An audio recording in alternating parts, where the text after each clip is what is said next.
I don't slack, don't lose, learn your lesson yet. When I get to choose what I do, I'm like a weapon. I'm not sharp as many, but got heart, I'm ready to change. Scars to envy, to win large and plenty. I like to play fast, never change back. Calling out, I'll pay back, cause I'm great at that. Oh, you cannot save me, 'cause I don't need saving. What's up, everyone? Welcome. I am back here, a couple of days off here in the Bronx Bombers Strike Back podcast here on the Sports Jedi Network. I hope everyone's doing well. Wow, a lot of things happened while I was gone, huh? Yankees go to Oakland. They play 2 games on the West Coast, and in between that 2 games sandwich in, Domingo Germán pitches a perfect game. My goodness, the fourth in Yankees history. Wow, I mean, my goodness, good job on Domingo Germán. 99 pitches. And got that perfect game there. I was doing the NXT watch along, and I went right to sleep. For those who know, I don't stay up late due to work restrictions. I get up extremely early. I'm pretty much 2 hours after that game finishes when I wake up, and I normally go. And it was a lot for me to do that game. As much as I would love to do on the West Coast games, I couldn't. But those are the breaks, you know. I missed a perfect game, but hey, that's how it goes. Eric Wallace, what's going on? I have a great spot as I got a farm in Missouri. Either win in that way or win with you, with all of you. Good job there. I got a farm in Missouri. Nice. Awesome there. So salute Eric Wallace. Now, the game right now is on a little bit of a rain delay. Of course, they're going to, I don't know how far they're going to kick back here, but we'll talk a little Yankee possibly trade. NBA trade frenzy is going on. We'll talk a little basketball while we fill some time here. But first and foremost, let's go right into what we normally do here on the Sports Jedi Network. We're gonna go and help you try to make a little money. If you want to still make a wager, there's still time to make a wager here. Let's make a bet. Of course, let's make a bet. The Yankees are 1.5 run underdog on the road at the money line of -110. The over and under, they're thinking 9 total runs here at -110 also on the money line. So a lot of 110s here tonight. Pitching probable. Hopefully they'll get the game going. It'll be Luis Severino will pitch on the mound, taking on the Cardinals, Matthew Liberatore. So those are the matchup for tonight. And of course, I want to say hello again to the chat. Let's go right back to the chat because we got time here to fill in. Good game. What's going on? Good game. Hi, how are you? Hi, I hope you're doing well. Maria, good to see you, my good friend. Maria, can't you figure this out? I don't do the stream. Domingo Germán does a perfect game. I'm like, but I just get up too early in the morning to stay up at that 9:30 start.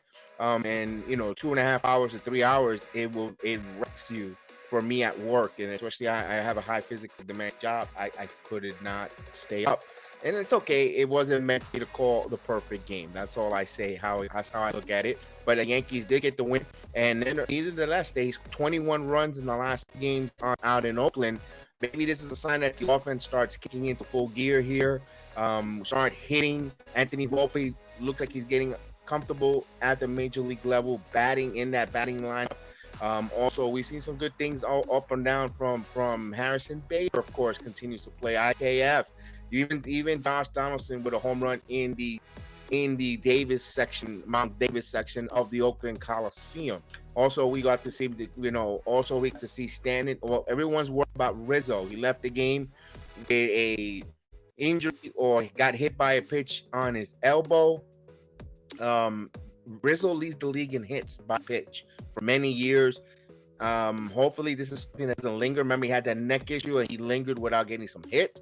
And now with the elbow, maybe just a couple days on All-Star break is almost about a week away. Could they keep him out of the lineup for a little bit there to protect him? We shall see there. So I've got the lineups, but right now, if you're tuning in, this is on a little bit of a delay here, a weather delay. It's gonna start probably in about a half hour, but we could do lineups, we could do Yankee talks and trade. I'll give you the lineup first because there's been a trade in the Major League Baseball that already happened, and I'll talk about that in a second. Let's get that. Let me get you the Yankee lineup and tonight's lineup for both teams. Here's tonight's lineup. We'll put it again. We'll say it one more time again. Let's go with the hometown Cardinals. Kicking off in center field, Bar. Batting second, the first baseman, Goldschmidt. Batting third, the third baseman, Gorman, excuse me. The designated hitter, Arenado. The catcher, batting fifth, Contreras. Batting sixth, the left field, Walker. Dejan, the shortstop. Carlson, the right fielder, and Edman is the second baseman for the Cardinals. Here's the lineup for our New York Yankees. Leading off and playing first base, DJ LeMahieu. Batting second, the second baseman, Liberatore. The designated hitter is Giancarlo Stanton. Followed the cleanup hitter, Harrison Bader in center field. The third baseman, batting fifth, Josh Donaldson. Batting sixth, the left fielder, Isaiah Kanafalafa. Batting seventh, the right fielder, Billy McKinney. Batting eighth, the shortstop, Anthony Volpe. And behind the plate, the catcher, batting ninth, it is Kyle Higashioka. So that is the lineups for the New York Yankees this evening with Domingo Germán when the weather clears up. Hopefully, this is just a passing summer, one of those hot summer afternoon, early evenings, highlight sun showers that would just go right through to bring in cooler weather on a hot day. Believe me, living here in Central Florida, in Orlando, we get those a lot. We know that'll rain. It'll rain probably for 35 to 40 minutes. Maybe the first 10, 15 minutes are really intense, and then the dissipating of the storms as it moves there. So hopefully that's what's going to happen there in St. Louis. Hopefully this game doesn't get called, where they have to play force the Yankees to play a doubleheader either tomorrow or Sunday. So we'll see on that there. It'll suck for me because no game Saturday, no game tomorrow. We have the WWE premium live event at 3 o'clock with Money in the Bank. So that stream is up and already going. So we won't do the Yankee game tomorrow afternoon. We'll be back Sunday. Also, we're going to talk about the trade that happened.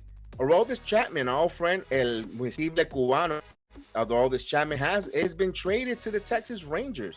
I've been one who said that I thought the Cuban Missile was going to end up with the Mets.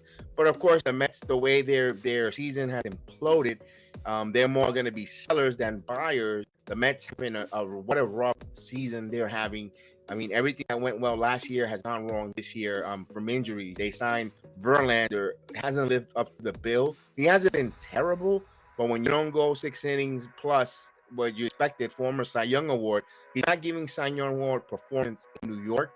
And also Matt Scherzer not living up to bill either. They just become 5-inning pitchers. And when the bullpen of the Mets are really, really atrocious, and just David Robinson is really your steady anchor out of Vito Shaky and others, the Drew Smiths, the plethora of names that they have coming out of that bullpen. Boy, the Mets are really, really taking it really bad this season. But my point was that I was predicting in the beginning of the year it was supposed to be a Aroldis Chapman to the Mets. And no, since they're going to be sellers, good job in Texas. They send 2 prospects, not too high on their. They also still have weapons or bullets if you want to move on one of their high-level prospects for Aroldis Chapman. So look for Texas to be in the trading deadline also very active to get increased. They look like they're going to put all chips in. The Rangers, I mean, why not? You're having such a hell of a season. There's still going to be doubts and skeptic. Can win in the postseason. The Houston Astros, until they're just like the Yankees were in the dynasty, until that nail in the coffin is there, you finally just beat them and you get the final out of a series. They're still going to be the prolific favorite to come out of the American League. So I hate to say that, being a Yankee fan. One thing that encouraged me as a Yankee, Yankees, of course, 21 runs. And kudos for them from hitting and the way they approach the hitting. It was the Oakland Athletics. Now Cardinals also not so having a hot season either. They're also, down and out. Yankees got a feast on these. But the Yankees are doing winning baseball. They keep winning series. Other than that hiccup they have with the White Sox, Red Sox, and they split with the Mets and the Whites and getting swept by the Boston Red Sox. Other than that, they have bounced back. They took 2 out of 3 from the Seattle Mariners, 2 out of 3 out of the Texas Rangers, 2 out of 3 of Oakland Athletic. I know that game 1, losing 2-1, they might have been a little bit of embarrassed. Had opportunities, couldn't cash in, and they just went in totally dominant fashion, won those 2 games in Oakland. Now they need to do the same thing here. My point is they keep winning series, and now they're in 9 games over 500. With a week before, they're gonna, after this series is concluded, they'll finish the final before the All-Star break, a final series or final homestand at Yankee Stadium before the All-Star break. And then after the All-Star break, everything gets reset. Tomorrow night, Carlos Rendon will be pitching probably his final rehab start, just like I called it months ago. Of course, one thing I love about these videos, when I do the watch along, I say these things and I give you the material here, and these videos are always in timestamp with date and accuracy when I said it. And I told you, Rendon, don't expect, he probably makes 1 start before the All-Star break. Then they'll shut down because of the All-Star game, a couple days off, and see how he feels. Then he's back out and revamp for the second half. I said that months ago, I believe in the beginning of May. So those guys that are making short videos or whatever, copying and pasting, they don't give the credit here. But again, I've said it here, and it's funny how they go and make it seem like they're coming up with it, but it is what it is. That's part of the breaks of this podcast business. But my point, give credit where credit's due. That's all I ask. All right, so let's move over here with tonight's game. What do you think the Yankees here this evening?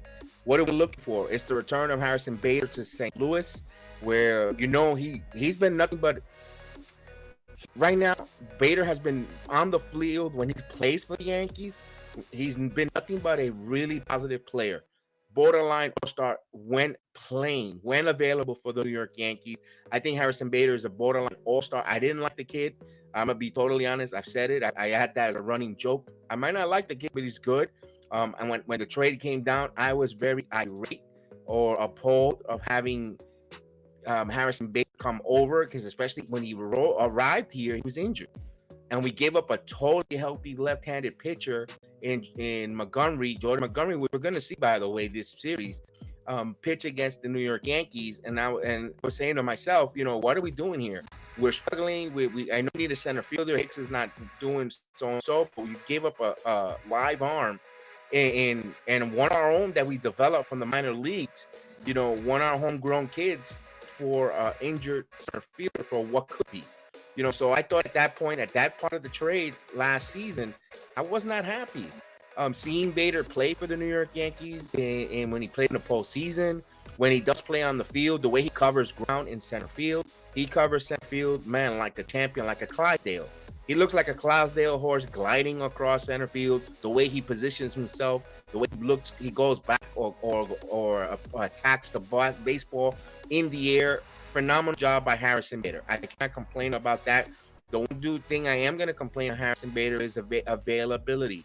He is too right now. He's considered to be injury prone. He has to take that stigma away here. He cannot miss a lot of time. Maybe I'm going to give him the benefit of that one IL stint. Hopefully not, knock on wood. But I cannot have him going multiple or lingering in IL stint the rest of the second half. Then, he also has an option, or I think he's going to be a free agent if I'm not mistaken. And you have to think long and hard of a Harrison Bader with a future with the New York Yankees, especially financially. Especially the Yankees want to act responsibly financially. You got to be careful of where you want to tie in your money, especially the way how is operating the New York Yankees these days, trying to be extremely financially responsible, staying under a threshold, staying under luxury tax bills. And, I know as Yankee fans, spend, and trust me, I would love for them to go spend money and get all these type of different players. I could see, and I hate to say this, I'm going to say it for the very first time, I could see Steinbrenner's point. Case in point was the series that we just came from, the Athletics. That owner has not invested or spent any money on that team, let alone that organization, that franchise, the stadium, that stadium. They should have gotten a smaller venue somewhere. Be honest with you, that view, at least from myself, living in New York, moved to Florida, to Orlando. Every time the Yankees have ever played the Athletics or the Giants, when with Pac Bell or AT&T Park, what it's called these days, um, it looks like a beautiful view. You have even it's the Golden Gate Bridge, the mountains, even Alcatraz. I know Alcatraz doesn't seem like, it's not supposed to symbolize something nice, or it's jail. But that view, that scenery, that's a historic, iconic scenery to move the Athletics, who I believe is a historic, iconic franchise. You think of Vida Blue, you think of Reggie Jackson, you think of those Athletics, of Canseco, McGuire, the Bash Brothers. You think about the Athletics and that rich history of the Athletics, to see what the owner has done there and not spend money, not invest in their minor league system is in Oklahoma, I believe so. That's not even close. They need players to get hop, skip away. It's like what the Mets did when they had their farm system in Las Vegas. I thought that was stupid too. I thought that was the most dumbest move. And now he's the owner. Speaking of Vegas, he's gonna get lucrative more in his pockets to move to Las Vegas. They're gonna build him a new stadium. They're gonna pay him. They're gonna do this, that relocation fee, all that stuff. He's gonna continue getting more and more rich. And my point is, when teams like the New York Yankees, the Boston Red Sox, the Dodgers, the New York Mets, those high salary teams that get this luxury tax, look at Steve Cohen's luxury tax bill. He's as big as 11 Major League Baseball franchises payroll. It's an issue there. And a salary cap, what's the point of putting a salary cap or luxury tax when the owners doesn't have minimum? You can't have it. You want to tax the teams that want to spend and want to invest on their team to make them better. You want to penalize them because they're willing to put a better product and buy players to win. I never get the salary cap issues. I never get salary cap. Maybe because I'm born and raised in New York, and maybe call me spoiled, entitled, whatever the hell you want to call. I've been called worse. But if we have the money to pay that player and make that money, why not? I thought this was and I wish they let baseball or sports be used as a capitalism state. Not a share for everyone. I don't agree with that. I scratched my head when it came to the two matters of wanting to have a salary cap in football. I don't agree with it. I'll find out, Steve. How long a delay is. Steve, I'm finally trying to find that out. I was to keep refreshing the old Twitter machine. Yes, and then he goes, I forgot the Mets system. Austin was in Vegas. The owners was terrible for what he did to the franchise. Yeah, that franchise has great history, Austin. We know that because we both appreciate that. And to see that there, it's sad. I want to see the Athletic play in Oakland. It sucks for myself when they play out there and the time change. But you know what? That uniform, that golden with green from the Athletics. I don't know. It's not going to look the same. Football has the worst union. Yeah, I agree with you, Steve. Football has the worst union there. I didn't like the fact that they did that with the salary cap. It's especially when you have, to me, you're just taking away owners that want to spend to keep the owners that don't want to spend, who are cheap, away from still continue to stay with the billions and use it as a tax write-off, nonprofit, all that, and we could get into all that minutia and all that, which you don't talk money, you don't talk politics, you don't talk religion. I understand that, but me personally, just wanted, we have times here here to have that conversation. I personally do not like the fact that these caps. I don't like the caps. I don't like the caps. I really don't like the salary caps. I think especially if listen, if the Orlando Magic want to spend 300 million, to make that basketball team relevant, why not? You're putting a cap on them. I mean, and when they won't do it because they're a small market, then maybe they shouldn't be in business. Maybe everyone makes a business to me with sports. What gets me is it's like in anything. You open up a business is to make money. You don't make a business to lose money. If I open up a construction or electrical company, I'm gonna make money. I'm not there to lose money. So that's why I hate when they put these caps on these sports leagues. That's why people get upset with the TV deals with SNY and Yes Network over there with Rupert Murdoch and the Dodgers. Nah, make all that money you can, because if you can't, and they, I know we complain about the hot dogs and the parking, but it's just a rant that I wanted to go there. So let me get healing. Hi, Heel. How are you, buddy? Good. Good job there on your Texas Rangers getting that trade there. Aroldis Chapman, you didn't give up too many. You gave a couple low-level prospects, nothing that's going to kill the farm, and you still got bullets if you want to go get something even bigger. I know. We gave away Cole Reagans, who's basically been nothing but an up and down roller coaster for us, and but let's be honest, a nobody prospect. Who we hope turns out to be nothing. And now it's gonna be Chapman under Bochy as the closer. That's gonna be fun. No, I think I don't know if you recall. I've been saying I thought Chapman was gonna refine his way back to New York, but not with the Yankees, but with the Mets. When Aroldis Diaz went down, I said Aroldis Chapman will be Met, because I think they needed a closer. They were going to be close to that 500 mark, a couple games out of that wild card, first, second wild card, in that echelon. Ooh, a closer here. He don't mind getting him. I thought that, but since the Mets look like they're going to be sellers, good job on the Texas Rangers scooping. Didn't wait until way later on and just went and got it. I like that aggressiveness there by the Rangers. Yeah. Yeah, we'll get that comment from Austin right now. I wanted to give you your thoughts, and then we'll read that. I just put that up there, and then I'll address that comment. I'm just glad we addressed the bullpen for him, and now, and I know you said you believe the Astros are going to make a comeback, but I just really, I'm not convinced. I've like I said before, I think it's going to be a crazy wild card chase down the road. I think most of the divisions are already locked up. It's just the wild card.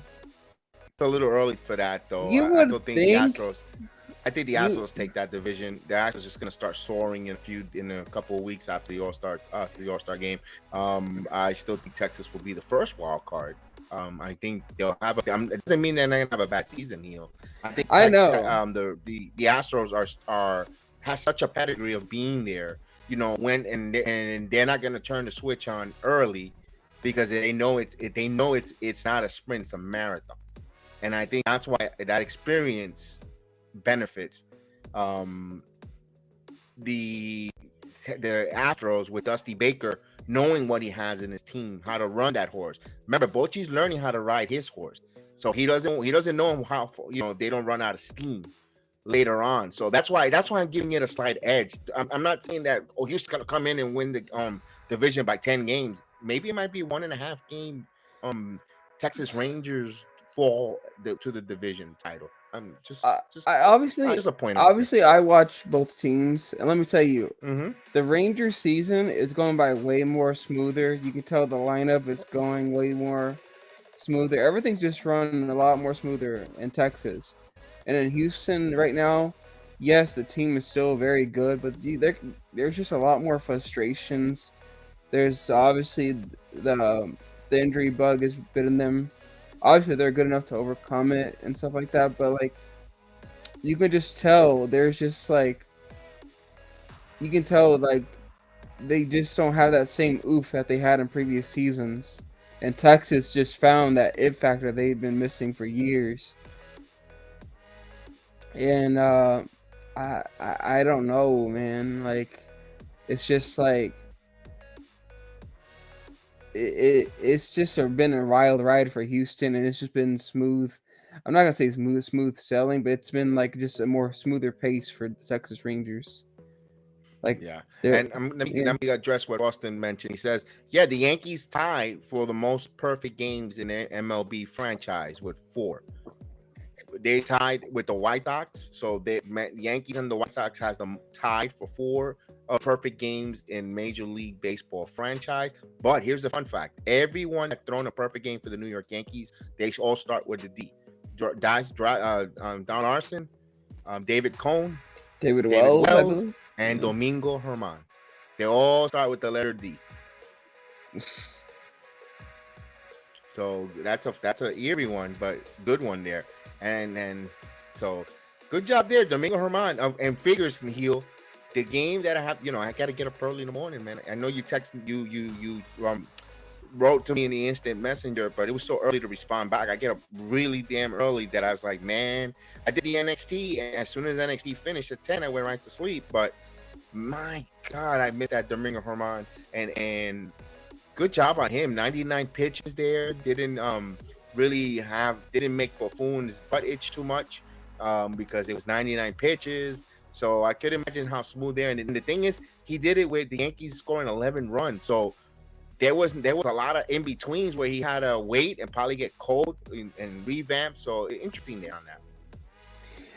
Yeah, and I know some people were saying like, "Oh, it's the Oakland Athletics." I'm like, listen, at the end of the day, they're still a major league team. It's impressive to do that against any team. I don't care how good or bad they are. That's going down in the record books. As you can tell, baseball's been around for over 100 years, and only 24 have been thrown. Only 24.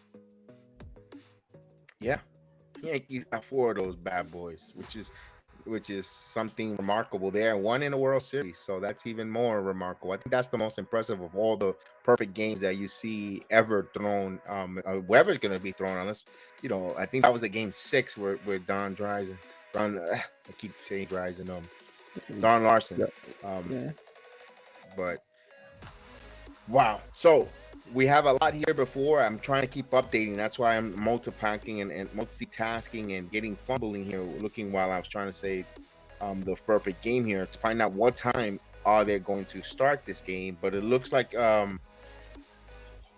it might be coming on in about another half hour, maybe less than that. But I'm still waiting to see. No word from any of the Twitter updates. So hopefully they'll get this game going. I will hate for them to cancel it where they're going to play a doubleheader tomorrow, because we know we have money in the bank watch how long they do, and we already determined that there will stink. There you go. Here's another one. Speaking of the Cardinals, them and the Mets and the Padres are both underachieving after all that great season last year and expectations of having a good season. Yes, that's a good one, because you could put those names there and you could ask which one of these teams really had the worst underachieving. I know everyone's going to run to the Mets and say it's the Mets because of the payroll, but the Mets knew they had issues, even if Diaz was healthy with that bullpen, and they still needed a designated hitter. There were still issues that they were going to try to upgrade during the the trade deadline regular season. They knew that team wasn't complete. But to me, I think it's the Padres, because they really spent a lot of money in Bogarts, Soto. You got Tatis. They've got a plethora of players that they keep bringing in. You Garbage is there pitching. And they just underachieve. Yeah. The biggest question is which one of those teams is gonna want to sell more, and I think if you're smart, it's got to be the Mets. Again, I forgot who it was. I think it was on the YouTube or maybe someone on here. But like I agree with whoever said it. You might want to trade some of your bigger pieces, especially the ones that cost a lot of money, like a Verlander, Scherzer, even probably a Canna. Try to get rid of them and let them go to the contending teams. Let them go to teams that have some prospects, like the Pirates, even, because the Pirates are actually contending this year, and try to see if you can revamp that offense and even pitching for next year. Because let's be honest, as we've seen in baseball, this whole let's try to buy superstar after superstar, it doesn't work anymore. Okay. I think the Mets could sell. The only thing that's negative, the only thing, but there's not that much value on certain players. The player that the Mets really want to get rid of, you're not really gonna get, probably gonna get late. And of course, Steve Cohen wanted to revamp his farm system. That's one of the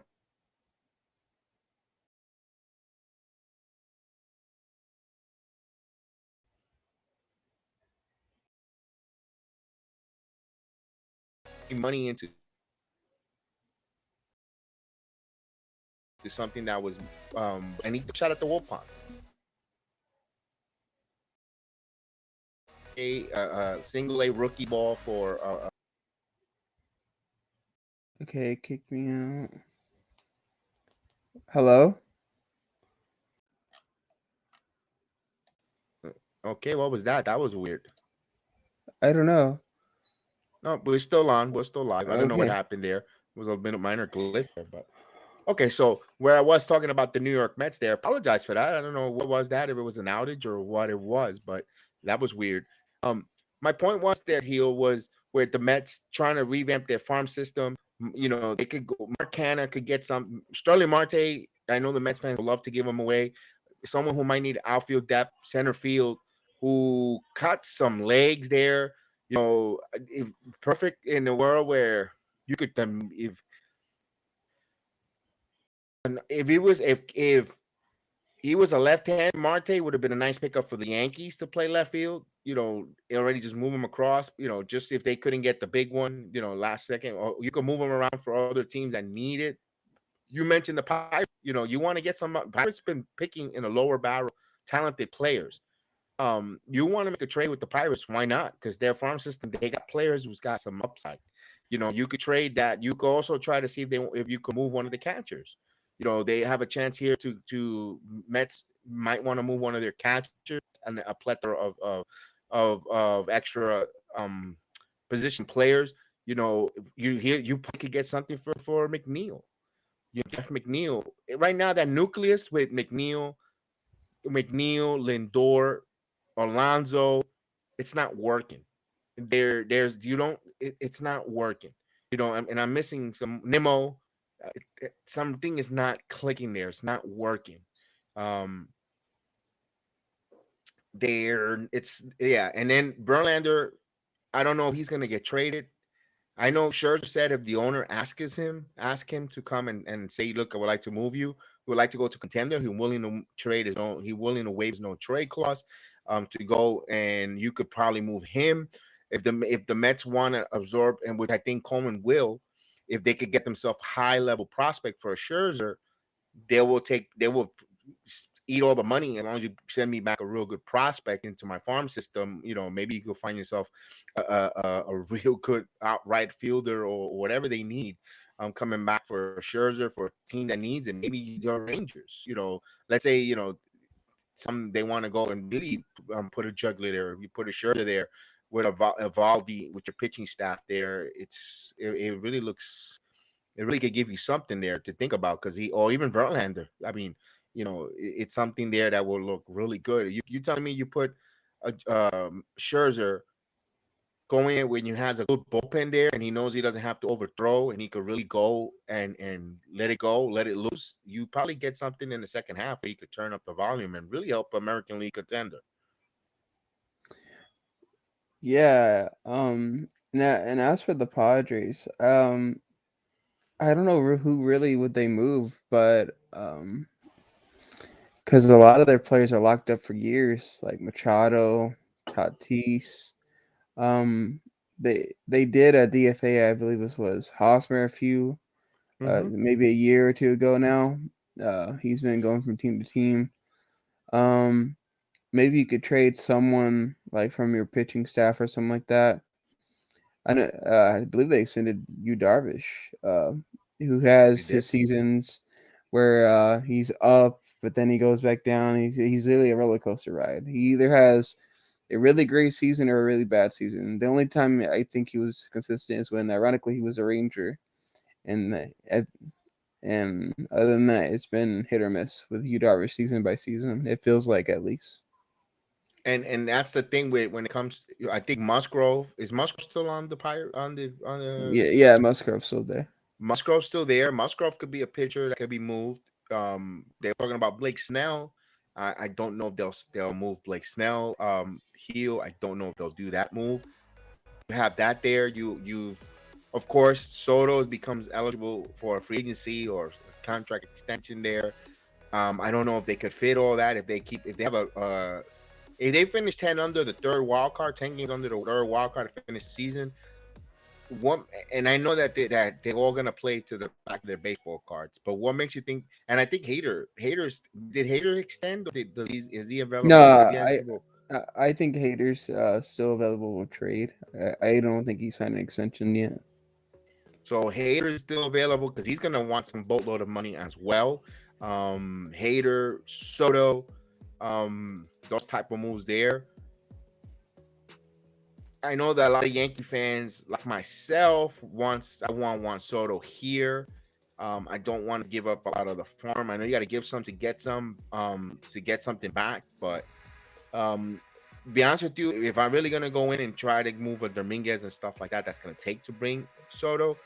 Be honest with you. Before we got 6 games, we gotta be 12 games over 500. At the trading deadline, before the trading line, before All Star, so and continue to play well. I could say, you know what, we're gonna move these kids. Let's do this.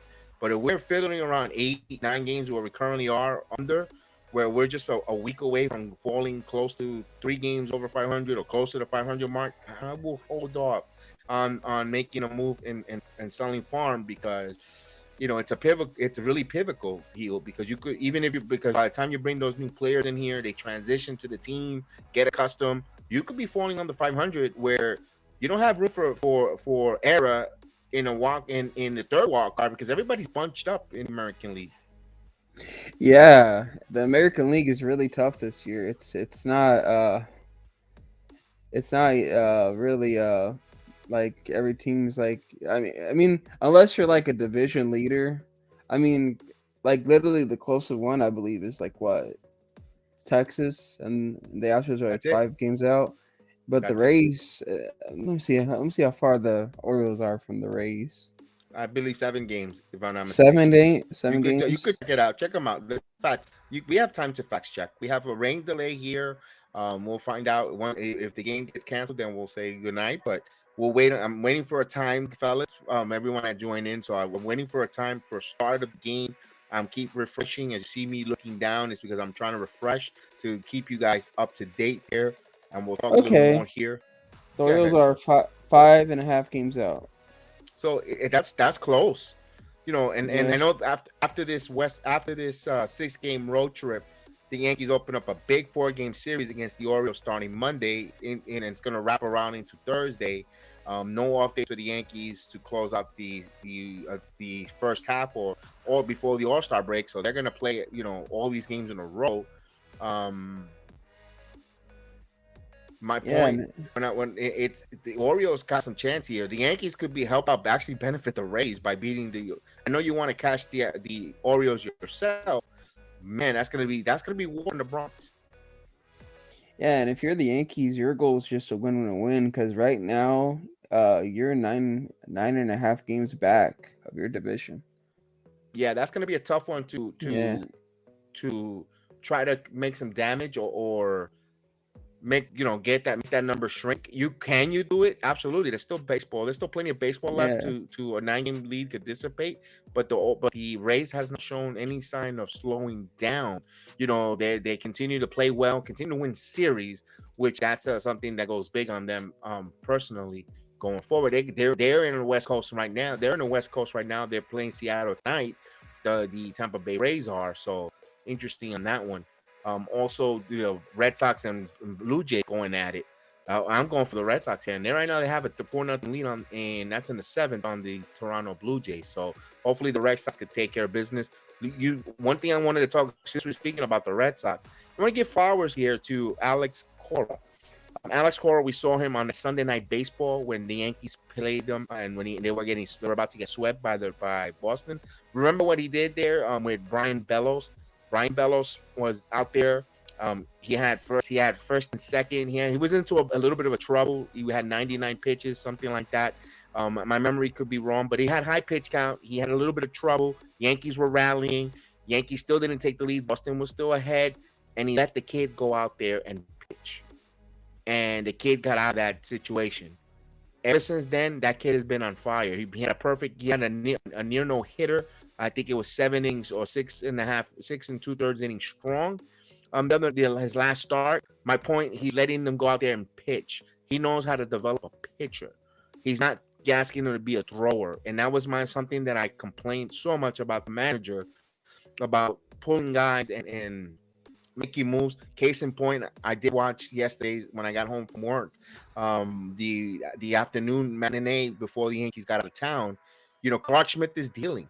Clark Schmidt had a close to 90 pitch count, and he has to go, and he used almost 4 relievers again in a blowout game. I'm like, why? You don't have no off days, especially you complain about bullpen budget, and I know you don't go burn your starter's arm in a meaningless game, but sometimes you got to read the room.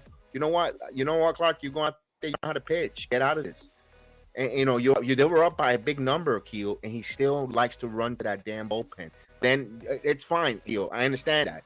You know what? If you're gonna run, but then you can't complain and say can't use, or we have a bullpen budget. We can't use X or Y pitchers.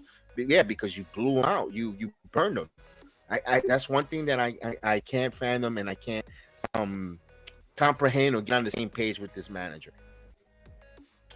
Yeah, and that's another good reason why you should be so thankful that your bullpen has been really, really good. Because if Baron Boone is a bullpen type of manager, then it's a good thing your bullpen's been great, like lights out. But here's the thing. Here's the thing. I'm gonna give you a counter that what concerns me here, or bothers me. When you do that, you're putting more film for scouts. But this one thing about Major League Baseball.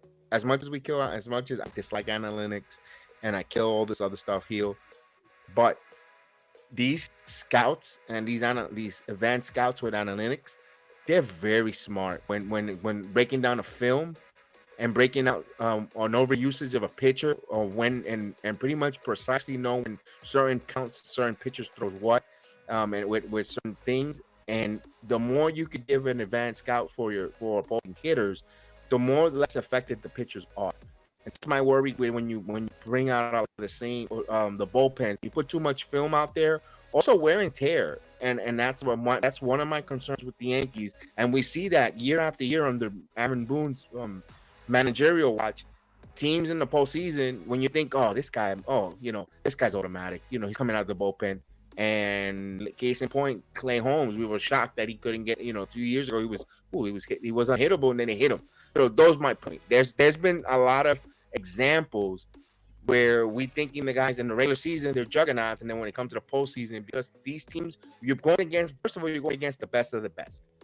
These are the best of the best that stay that have survived, and also they're really good with good scouting and overusage. They know what they're gonna do, and advantage to the hitter. And that's why guys, it worries me and bothers me at the same time when it comes to that. When you have too much film on an opponent, especially in the pitching department, what you see there. That's why teams. Have you noticed sometimes? I'm gonna give an example that I thought about that. That's why sometimes in the postseason you see certain teams. That year when the Red Sox put Nathan Eovaldi as a closer or in the bullpen, he was a weapon because you didn't have any film, you didn't have any scout report, or what is he going to throw as a short reliever. Also, Kirk Schilling came out of the bullpen. Randy Johnson did that.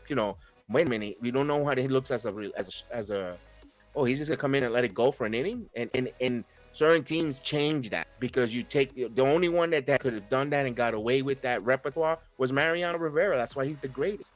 And we start seeing teams put certain starters to close out. It's I hate to see that, and that's teams make the adjustments while the Yankees stay stuck.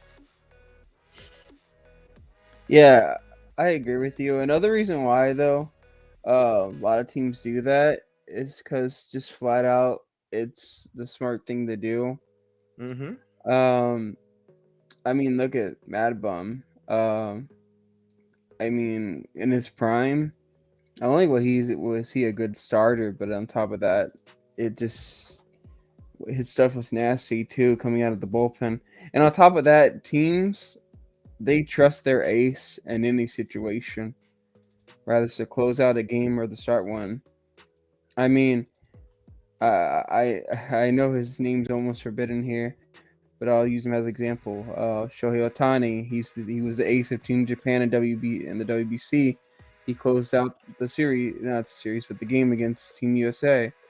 And you can go back and look for other examples, like you said. So is Mo that good? Absolutely, but it's also comes to the fact that teams just feel more comfortable trusting their ace. Do I feel like that's always a smart move? No. We saw it from the Mariners when they trusted Robbie Ray against Jordan. That did not end so good. That they ended up getting swept. Yeah. So yeah, yeah, that is so true there, and that's why certain teams they go. And I'm not saying, and again, guys, I'm not advocating or saying the Yankees got to put Garrett Cole as the closer. No. When it comes to the postseason, when the biggest games are on the line, if you don't have a Mariano Rivera where you're going to close the game out, and you're do or die games, you're about to clinch, and let's say Cole pitched game, he's not going to pitch. Let's say it's game 6. He pitched game 5.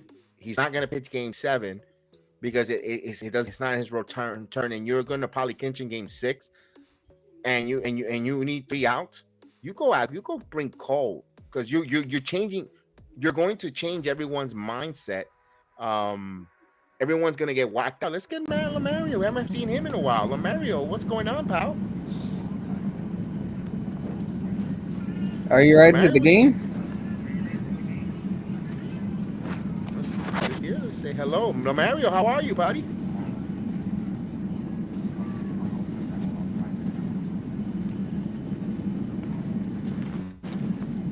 All right, so we'll continue our conversation as Lamario gets situated. We hear you, Lamario, but maybe he doesn't hear us, or he has bad connection. He's on vacation, I believe. Whoa. A little bit noisy there. Let's go Yankees. Buenas noches, Andrés. Saludo. Buenas noches. Hola. Y let's go Yankees. Vamos. Gracias por sintonizar con nosotros aquí esta noche. How are we doing? What's going on?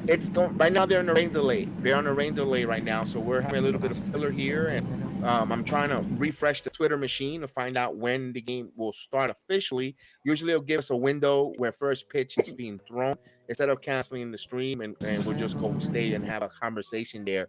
To go with that, I know right now I'm trying to find a live look. People usually post something live at the game that's there. But it looks like it's just overcast. It looks like the rain has dissipated, but it's still dark. So I don't know if they're going to play. I hope they will, because I would hate for them to cancel the game tonight. Double header. Yeah, I guess if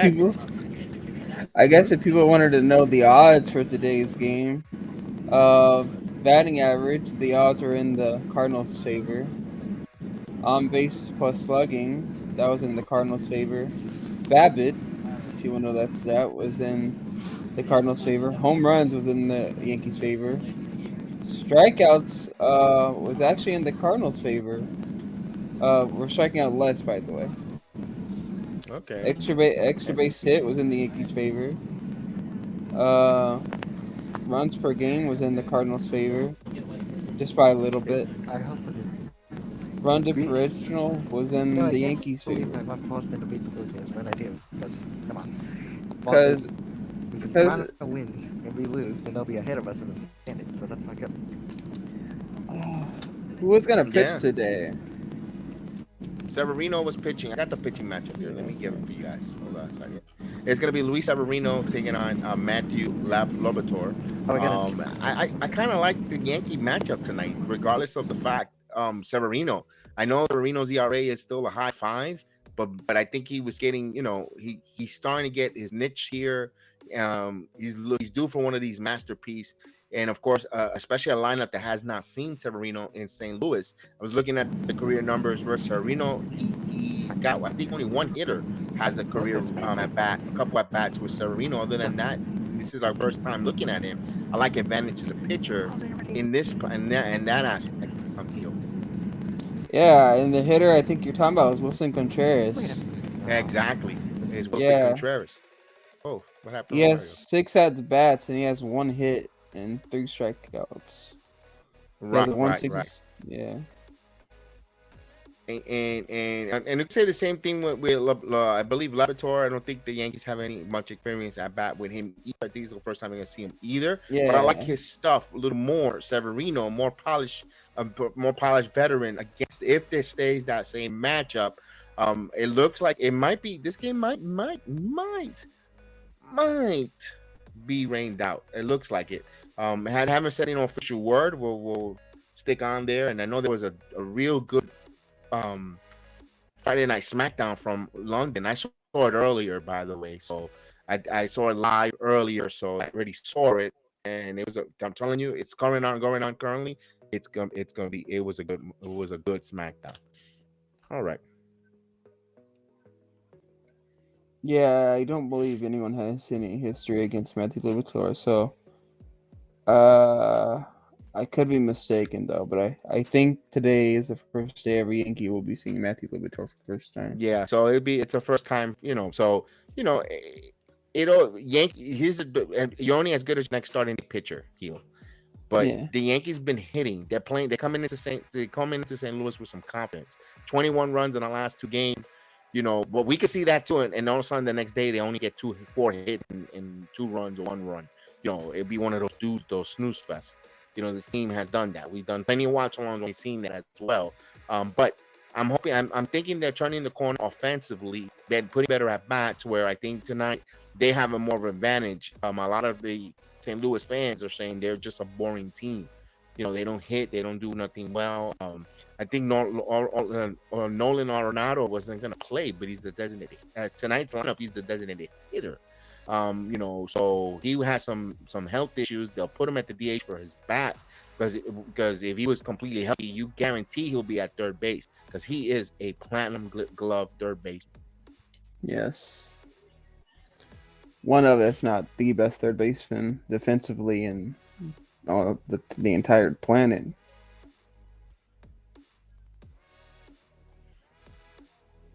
All right, so I'm looking again as I refreshed here. In other notes, I'm looking at it looks like this thunderstorm is really massive. Major lightning hazards. I don't know, but you know how it goes here. We see it here, living here in Florida. I'm pretty sure you're in East Texas. When these thunderstorms come, they look like the world is about to end, and then 10 minutes later, it's so beautiful and cleared out. I don't know if you experienced that in East Texas. I experienced that a lot in Orlando. It's like, oh my God, it's like a damn hurricane. I do. Sometimes you go outside and the clouds are all black and white. You're like, oh, we're probably gonna get a big one today, and then give it like an hour or so, and it's all past, and it probably rains over there. But I don't know. Yeah, it happens a lot here. Like, oh my God, it's coming down, and you hear the rain. Sometimes a little bit of hail. And my goodness, you think the sky is falling, and you think it's like the apocalypse, and then 5 minutes later, it's beautiful. It's like it's like oh okay. So that's you never know with nature, with the weather. So we're looking at that there. Let me see if anything has come up lately. No, with baseball, we know tonight is the first night of NBA free agency. A lot of signings happening here. My God, Kyrie Irving returns back to the Dallas Mavericks. Yes, a 3-year deal, so that's a good move there for them. Cam Reddish has gone to the Los Angeles Lakers, so he's a free agent deal with the Lakers. Lakers retooling. Hachi Amamura re-signs with them for $52 million. A lot of that one is a weird one because I thought Harold Chamura was gonna make a lot of money. For what I'm seeing, it wasn't. It doesn't seem like it. Let me open that up there. Oh wow, big one, big one. If you're a Houston Rocket fan, Houston, you got yourself an issue. Not an issue, a good one here. You got the Houston Rockets agreed to a 3-year deal, $130 million with Fred VanVleet. So now you bring a veteran, a championship veteran, to be the captain there, point guard with that plethora of young talent that the Houston Rockets have. That's a better move than James Harden. I know there's been a lot of rumors Harden going to Houston. Be honest with you, what Brett VanVleet is going to bring there, he's going to bring how to play basketball the right way, correctly, the fundamentals there with those kids, get them in good positions, and they get an all-star at his prime at 29 years old. Good job there for the Houston Rockets. I really like that move for the Houston Rockets there. That's a really good move there. Also, it takes a point guard away from the East, so even better. Also, another note there, I'll get back to the basketball. The Cincinnati Reds beat the Padres earlier today. So Cincy already won an early game, 7-5. So San Diego continues to lose. Boy, oof, not the Padres. All right. So let's see some other NBA news here. Looks like Gabe Vincent going to the Los Angeles Lakers. Yeah. Gabe Vincent from the Miami take it on the chin today. They've lost a lot of shooters. My goodness, the defending Eastern Conference champions lost a lot of players. Boy, and some of these salaries that were out there. Cam Johnson, $26 million a year. He signed a deal similar to what Jalen Rose got. Jalen Rose making a little bit less than Cam Johnson. You're telling me Jalen? So look for Jalen Rose to make some money. Josh Hart opt in back with the New York Knicks for 12.5. It helps the Knicks with more free agency money or cap space. So 1 year deal. So he's going to come back to the New York Knicks. Okay, so the Lakers and Cam Reddish is signed a 2-year deal with the team. All right, so Cam going to play with LeBron. I think that's going to be a good one. I hope Cam Reddish balls out. I hope I'm a big fan of Cam Reddish. I know it didn't work out, but wow, that's a good one for him. Good for him on that there. Let's see what else. Terry and Prince 1-year deal. I saw that there. I'll find the accuracy on all those signings. Let's see. Gabe Vincent, the Lakers, 3-year, $33 million for Vincent. So Vincent, coming off a good postseason performance, made himself $33 million richer for the next 3 years. So good job on that there. Let's see. Josh Richardson is reaching a deal, an agreement with the Miami Heat. So that's a nice one for Miami. After losing some shooters, they get Josh Richardson back. He will go back sign a 2-year contract extension with the Miami Heat. So that's a good one there. Let's see what else I could give you there. Bruce Brown, of course, went to the Indiana Pacers. 2-year deal, $45 million. Basically a 1-year deal because it's an option. So $45 million, 2 years for Bruce Brown, coming off a NBA title there. I know the Knicks has some interest in Bruce Brown, but he will go to the Indiana Pacers. So good job on that one there. Let me look at any other ones. Here's Rudy Hachimura. This one, Rudy goes back to the Lakers on a 3 years, $51 million. I thought Rudy undersold. That's a bad deal. That's a good deal for the Lakers. Terrible deal for Rudy Hachimura. Terrible. I mean, I would have taken Rudy Hachimura on my team currently now at that contract for what we getting, Fournier. I mean, Rudy shoots. Rudy plays. He's athletic. He's a power forward or a 3 that could play the forward position, either the 3 or the 4. Interesting. Yeah, and I'm reading the weather right here, how it's supposed to be like in St. Louis. Mm-hmm. So obviously it's severe thunderstorm watch, and at 8 o'clock through 9 o'clock it's supposed to be clear, but then at 10 o'clock it's supposed to start raining and thunderstorming again.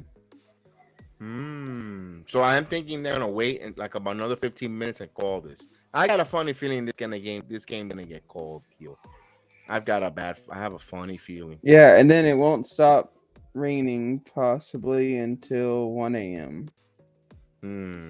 Because I'm reading 60% chance it rains at 10 p.m., 80% chance it rains at 11, 12 a.m., 95% chance, 1 a.m., 80% Oh, chance. that sucks. Yeah. Wow, that sucks. Well, once it's called official, fellas, we'll Mhm. let you know on that. There, another one here. Kyle Kuzma signed his 4-year contract extension, 102 million with the Wizards. Good job for him. He's going to be a starter there. You know, the team is going to be molded around himself. One of the big pillars there. Yeah, I see that. One of the Mhm. pillars for the Wizards. So that's a good one there for the Washington Wizards. Let's see.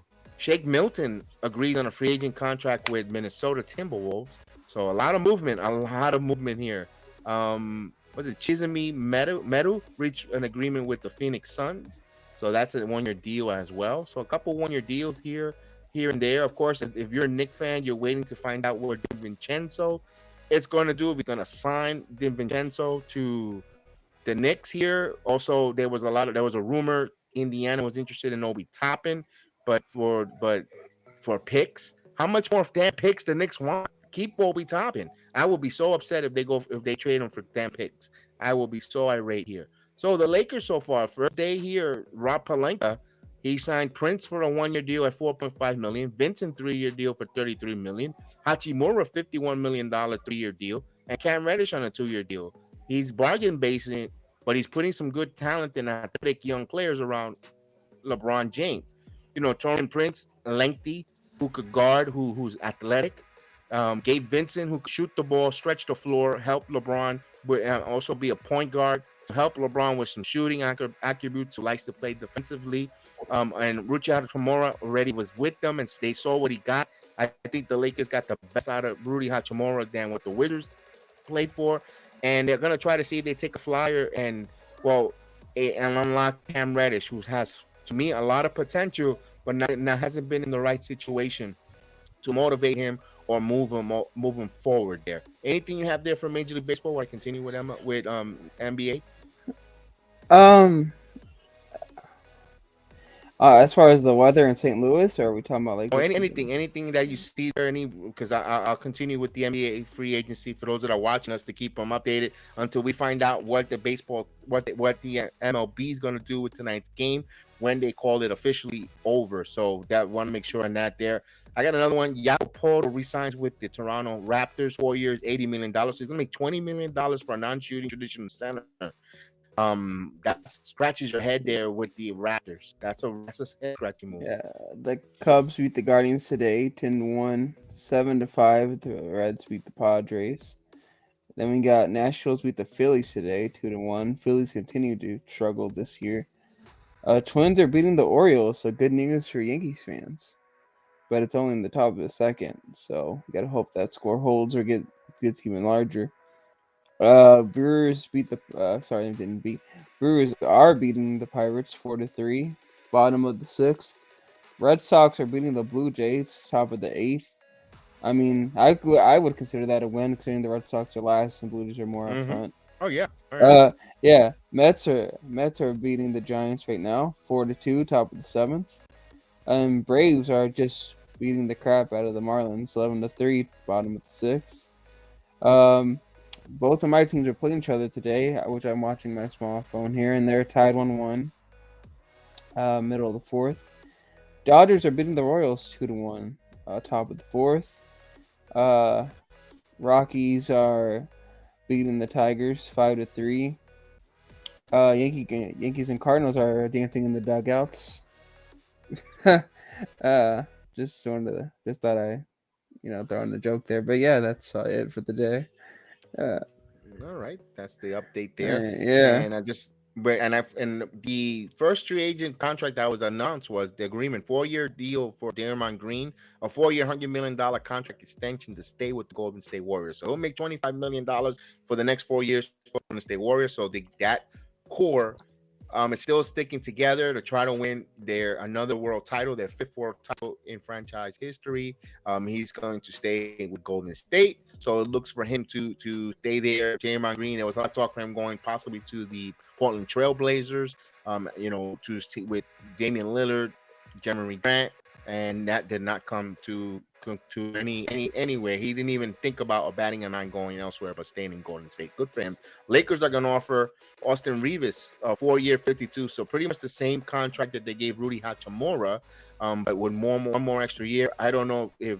Well, he's a restricted free agent, so he might have to take that unless it's someone outside of the of NBA, of another team that has cap room wants to offer him, 4 years, 60 million, and maybe go that extra money.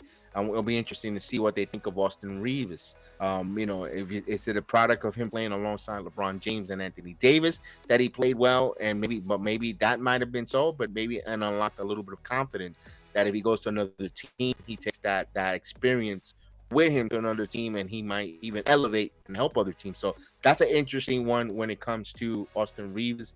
Let me look at these other free agency signing there. Of course, a lot of rumors with James Harden being moved. There's now Harden being rumored. He opted in for $34 million on a 1-year deal. It's really one year, but he wants to be traded from the Philadelphia 76ers because 76ers have no interest in extending him. He wants a supermax, and if you're the 76ers, why would you put money on a 34-year-old aging star? Knicks were, of course, as soon as a big name, the Knicks are rumored, but not to come here, but be part of that 3-team team that will felicitate the trade or move players for Harden to go wherever that team, that Clippers, Paul George here. But now another name has evolved, is the Chicago Bulls. Levine, DeRozan, Harden. There's a triangle there. I don't know how the money works. I just see the rumors out there that it's probably they're looking to try to now the Chicago Bears dipping their toes in the Harden or their names being attached to that. So it'll be interesting to see how they do that. Herb Jones would not. Herb Jones stays in. First they said they weren't going to re-up him, but Herb Jones stays in New Orleans. He gets a 4-year, $54 million. So Herb Jones make the same money as Ruchi Hachimura. I'd rather have Ruchi Hachimura personally for that money, but hey, that's how it is. That's the life in the NBA there. Maybe I'm overvaluing Ruchi Hachimura, not seeing him play the way he plays. It's just probably, I don't know, just me. I'm looking to see if any other names out there. I know the Phoenix Suns were active. They signed a lot of bench players here, bringing some good bench players. Wanatamba from Brooklyn went to Phoenix for a 1-year deal. Let me see here. Center Drew Eubanks reached a 2-year deal with the Suns. So the Suns again continues to spend money like a drunken sailor. But the low-level contracts, that tax bill on that Phoenix Suns, if they don't win it, they're going to be in purgatory hell, or they're going to be a terrible franchise in 2 years from now. Yeah, it's like that one guy who stands still and it's like, you didn't win it, right? What? Yeah. But speaking of teams that that should win, like granted, they did win one already, but it was in the bubble. But speaking of a team that has to win it again before he either goes elsewhere or retires, is the Lakers. They're putting all this talent around LeBron, and you got to get that title. That's why you get LeBron in the first place. Yeah, but here's the thing. Rob mentioned, I just said a few seconds ago, though. Even though they're bringing him with these talent heel, I kind of like it a little bit because they're young. They're not bringing him about old retreads. They're, Hachimura is re-signing him as young. Cam Reddish is still young. Of course, hasn't lived up to a potential heel. I understand Reddish. Oh, come on. Reddish sucked with the Knicks. He sucked with the Hawks. He didn't make it in the Portland Trailblazers. But something about LeBron will help some of these players get better looks or easy matchups. Because you also with Austin Reeves young. The players that they put on the Lakers teams, they're young, athletic, and they're quick. Gabe Vincent's still young. So the Lakers, even if LeBron decides to retire or doesn't give them the full value of LeBron, he's still out there as a threat where other guys could cook and he could, perfect. I think the Lakers doing what, even though they're doing a good job surrounding him with some good young athletic talent with him. LeBron knows how to run a fast break. He can get, and I kind of like what they're doing here, the Lakers, and I'm kind of concerned for the Western Conference teams. Is it enough? I don't know how they're going to gel here. I'm not saying they're going to be in the Western Conference Final either, but I like what they're doing. The moves, the low risk, high rewards because they're still young. If it say it doesn't work, you could still move these young assets for those contracts. So Lakers are doing something here that I'm like, it's under the radar, but it it makes sense. It makes sense. And if you're a Laker fan, you gotta like that what Palinga's doing out there in Los Angeles. Yeah, and I think what they're trying to do is they're trying to really outshoot the Nuggets because that's a team everyone has to prepare for it now. They're the ones with the target now. Yeah, absolutely. They're the Yeah, defending world champions. They put that yeah. bullseye right on their back. I agree with you on that. As I'm still looking to see for any updates, I don't see anything there. Also, Middleton stays in Milwaukee. He runs it back for a 3-year, $102 million extension for the Milwaukee Bucks. So, so there was a lot of people saying keep an eye on that. If that goes bad, maybe Kumpo wants out. I'm not. We can't. If you're a No, Knicks fan, you can't worry about other teams, big strong superstars that have multiple years left. If they're willing to be unhappy to get out, no, you can't. And I feel like the Knicks have been operating like that for the last 10 years, waiting for that superstar to say he's disgruntled to try to get. Sometimes we got to be a little proactive and just make a move or build within. Not wait. I can't stand waiting for the probable. You got two birds in your hand and you want to go grab the one that's flying by and letting go of the two that you have in your hands. And I hate that analogy that they're trying to do there. Oh, we need to get this guy because this guy's going to be available. It's until they say I want the Knicks verbally, then that's when you make a move. But other than that, you pretend like they never wanted to be here. You go business as usual, develop, scout, bring players that fit your system. If you and you whatever money cap that you have, use it smartly, responsibly, and build a winning team. That's still, that's my message here. There's rumors that Russell Westbrook might sign with the Heat for 2 years. I don't that might be a troll account, but oof. I think Westbrook and some people may not like this, or maybe they will. I don't know because Westbrook's a weird player. Uh, I think Westbrook would fit good with the Knicks, at least right now in his current career, because he wouldn't have to worry about really scoring that much. Plus, he's still when he's like calmed down, he's not really like the main attraction. Because like right now in New York with the Knicks, Brunson and Randall are the main attractions. So I think he has a chance to just calm down, pass the ball. Rather it's Brunson for a three or Randall in the paint. I think that would be a good place for Westbrook. If I'm the Knicks, I would look into that. Yeah, I agree with you. I Yeah. agree with you there. I agree with you there. That's I totally agree with you on that there. Let me see what I got here. Let's see what we got going on with Westbrook. He's just hard to have a hard time, dude. He has a hard time staying on the team, playing with anyone. I don't know. He just has a tough one. To, I wish I could tell Westbrook what the hell's wrong with Westbrook. He has talent, but my God. I think in that Los Angeles, he was trying too hard and just didn't work out. And as you can tell, in a place like OKC or Washington, when he's able to just kind of like play his own game, he does so much more better. And obviously, he's never going to be the same Westbrook anymore, like he was with like OKC and whatnot. But he still holds some value.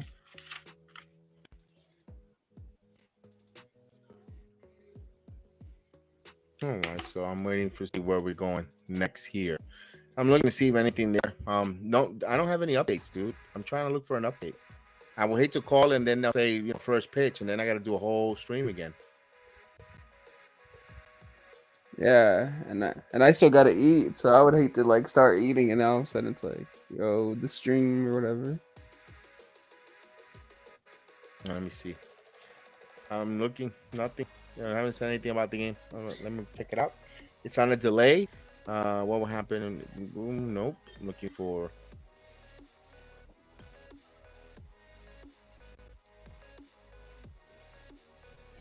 Oh, duh. Oh, I think Gallo hit a home run. At least I'll give you that update. I'll give you that update. Joey Gallo. Yeah, they have a severe thunderstorm. They're in a severe thunderstorm watch. Night game will not start on time. No shit. No, I'm looking to see heel. Nothing new. Nothing new there. Yeah, It'll be we might interesting. be seeing. These are clouds are out here. Amazing. Fans are still sparkling in a couple hours. Nope. Anything? Nope. Major train deadline? Nope. Nope. No, we'll see if Severino will get going.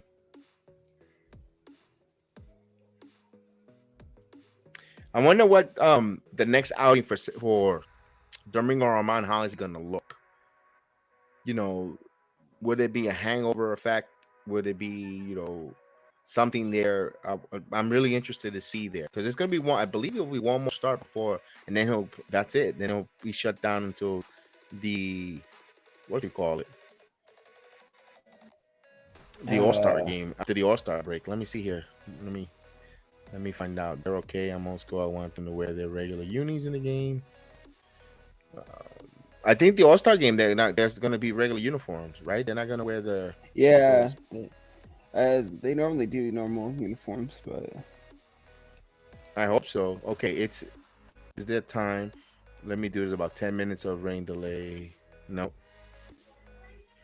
Let me see what received. Usually I get an update from him. It's time again. The tarp is still on right now. That's 10 minutes ago. Is it time again? Let's do this. Of Yankee rain delay. AMA. Ask away. Nope. No.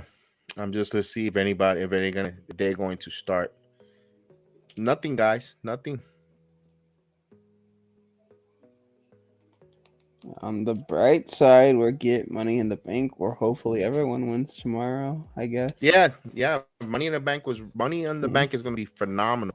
Let me ask you this. Let's talk about that there. Let's talk a little bit about wrestling Yeah. since no one's asking us any questions about the baseball. Um, who do you like? Who do you like first and foremost in the women's Money in the Bank? Oh man, let me look that up because I'll be honest with you, I don't know who qualified because like I said, I All don't right, really. it's gonna. Yeah, go ahead, look it up. I think I have it here. Hold on the banner. Where are you, ladies? Yeah, I Here it is. looked it up. There's gonna be Zelena, Zoe, Bailey, Io, Trish. All right, Trish doesn't need it. I mean, honestly, what does it do for her career? Io Sky would be interesting. Bailey, I guess. The one I would like to see win it, honestly, and I think it would really help her career. Cause like, let's be honest, no one's like she had like her own entire like character is like I'm Hispanic, but I would really like her like character to go beyond that, and I think the Money in the Bank would be really like really help her to go beyond that, and that's Selena Vega. I would like her to win it. You know what? I'm with you on that. I don't think she's gonna win it though. Me, if I was creative booking, I would have Selena Vega win the Money in the Bank tonight. In London in a Yeah. couple hours, and then I will have what I would do. Um, hey, football kid, what's going on? I will have Selena Vega hold the Money in the Bank, and the Monday Night Raw in Colorado. I believe it's around September, um, right before September 11 or after. I got to look at the date there. Let me look at the date. I will have her cash in the Money in the Bank for that reason. And even if she let her cash in, have a successful cash in, go the next time in New York. It is September 11th, so it will be September 11th. Will be on a Monday. She wins it, and she takes that woman's title and go to the memorial with her dad. Her dad. For all of the Mhm. quick story, her dad died in the World Trade as a firefighter, saving lives. Have that title, and I got it, and and have her just there. Even if she loses the next title defense, but that good story will bring a lot of eyes to the WWE. The feel good story. She won. This lady, this Latina, she goes and she takes that to that. She cries and this and that. And then, my God, the amount of pop that she gets. And remember, it's a moment. WWE is about moments. You make that moment in Colorado. The next day, a video. It's exclusive video of her at the site. We're taking it to that. It would have been great. That's why I thought she should have won in Puerto Rico. In Backlash, because that would have been a great another great story. But here's what it is. But I think the real winner, I think the one that's going to win this Money in the Bank, for looking at that, is going to be the Trish or Zoe Starks. I think either one, two are going to win that. Personally, because the briefcase always works on a heel. I know Liv Morgan cashed in, and that looked phenomenal. Her cashing in last year, and she beat Rousey. That was phenomenal. I love that. The way they paid that off with her that same night. But all right, let me ask you with the men's. Well, I was gonna say this. You can also go the other route Mhm. where Selena Vega does win the title, and she slowly starts to turn heel on the Latino World Order by saying like, "Oh, I'm the only one here with the world title, so why should I listen to you guys?" or something like that. All right, that's another. Yeah, That's a storyline that you could do. Remember, WWE is yeah. into big. WWE is into big storyline building, getting us invested, not just throwing out a bunch of wrestling matches and spot fest. They really want to make the stories and the storyline tell us a story, which I love about that. I mean, you could do long-term story with that. You know, she's the only one carrying the weight as a champion. You know, there's a lot of good things here. I bought you guys here. I could get rid of you. You know, with Santo Yeah, and like Legado I'm from the main Fantasma. attraction now. Yeah, Like I'm the leader of Latino World Order. I'm the yeah, one you could do holding so many on. different Like, things that way. yeah. Yeah, I could see that. I can see that. Any other ladies? I think Bailey and I know Io. Everyone's favorite was Io too, because they love the way. And I could see where Io might be a popular choice. But again, that briefcase always goes well on a heel, and Io's still a heel. Io Sky is still kind of a heel. It's interesting. This is the woman one. I don't know which way they're going with it. You know, I kind of have a clear cut when it comes to the men's Money in the Bank one. I think I have a clear cut. I have three choices. You heal. You want to go with your three choices? Want me to go first? Your call. On the men's. Mm-hmm. On the men's, to me, I'm being honest with you. The men's Money in the Bank. There is only one option, and I'll Oh, explain why. let me tell Antonio. Antonio, we're still in a rain delay. Antonio, we're still on a rain delay. We're waiting. We're just filling in with other different things, but because if I don't want to turn the end of the stream and then they play and then I got to set up all over again. So I'm trying to give it another 15 to 20 minutes. By if 9:40 there's no first pitch, then we'll call it.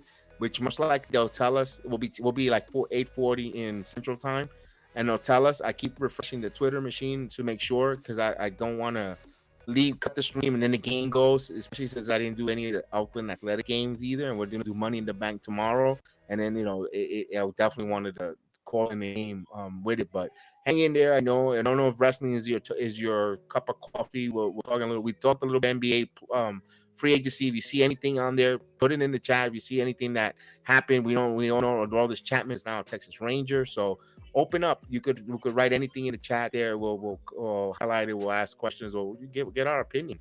So right now we're actually talking a little Money in the Bank as SmackDown is going on right now. But I already saw it this afternoon when it was live in London. So so I don't want. I'm not saying anything because I don't want to spoil anything. I already saw it. So it was a good. SmackDown was on fire this afternoon to this night that's currently on US TVs. But yeah, go with the Money in the Bank. Sorry, I just Yeah, wanted to acknowledge. to me, Mr. there President. is only one choice, and it's because everything is set just right for him.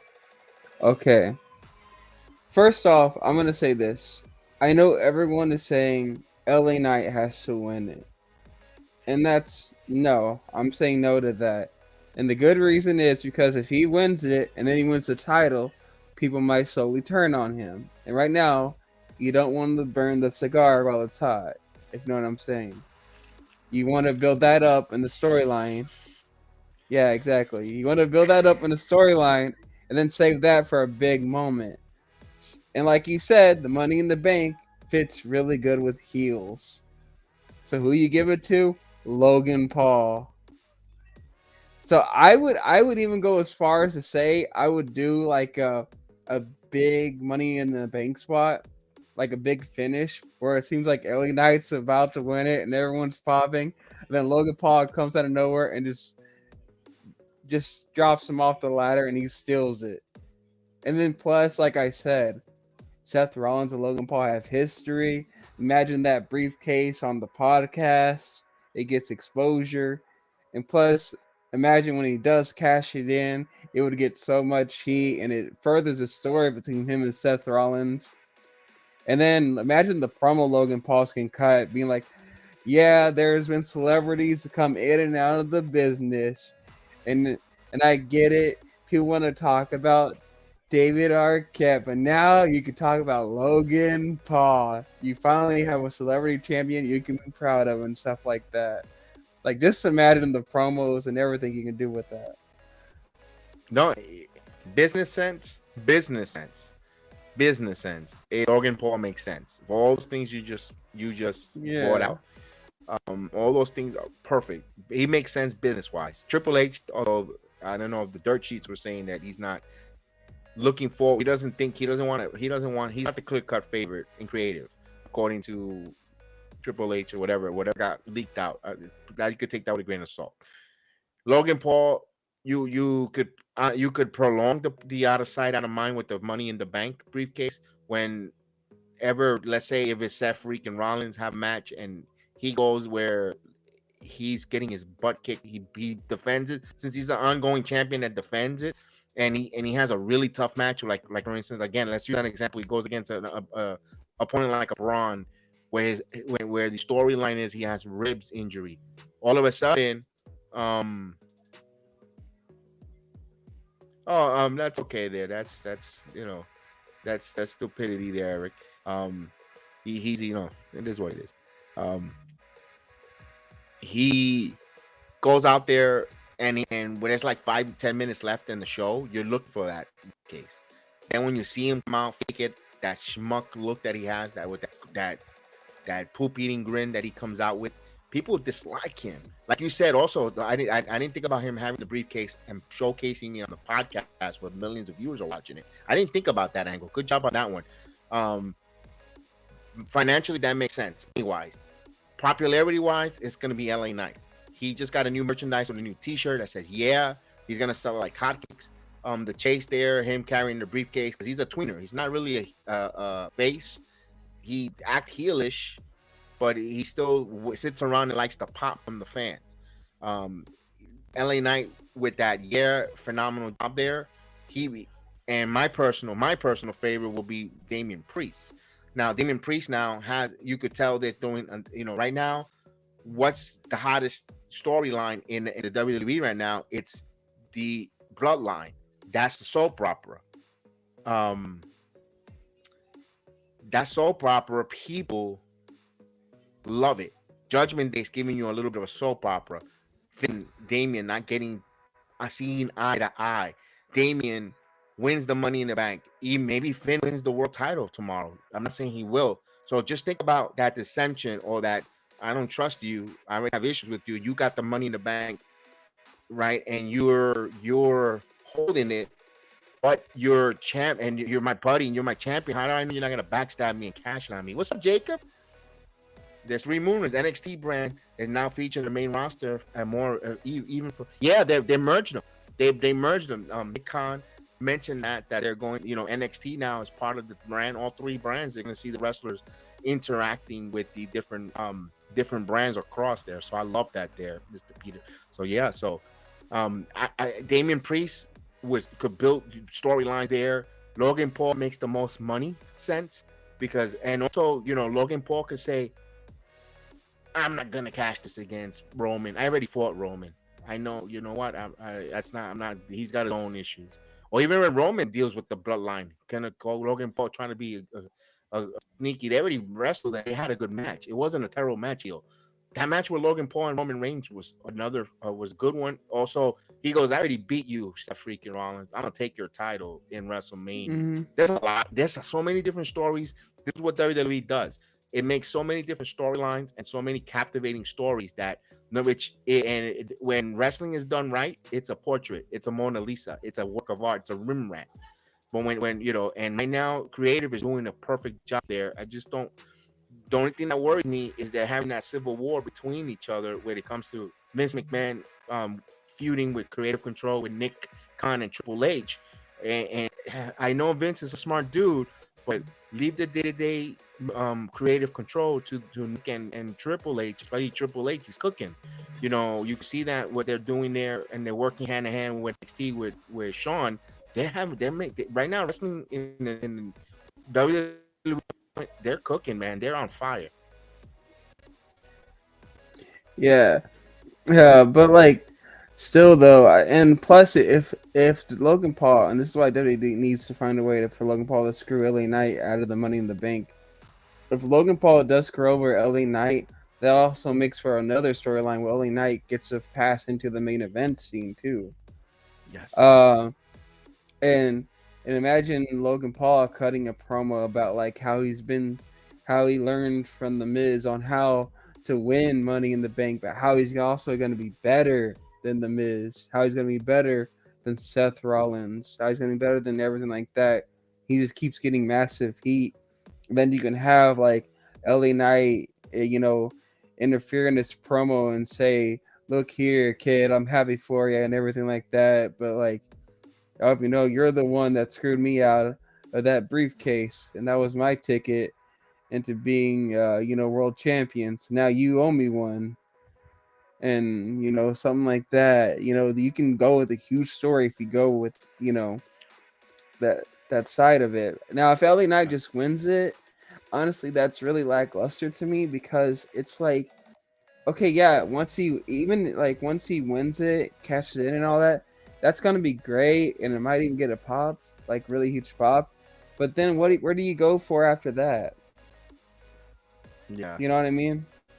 Yes, we do. Yes, we do the Giants and Jets. We do both Jet Antonio. We do both Jets and Giants. Chef Dan is a Giant fan. I like the Giants. I'm more of a Jet fan than a Giant fan. I like both football teams. So yeah, we're going to be doing a lot of Giants watch alongs. Chef Dan is the one that's going to do the podcasting when it comes to Giant news and notes.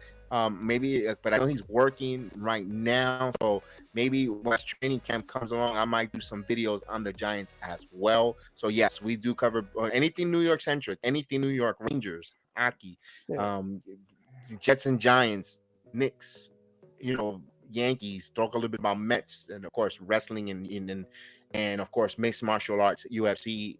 So Austin do a great video with the UFC previewing this Saturday's card there. So yes, we do that as well.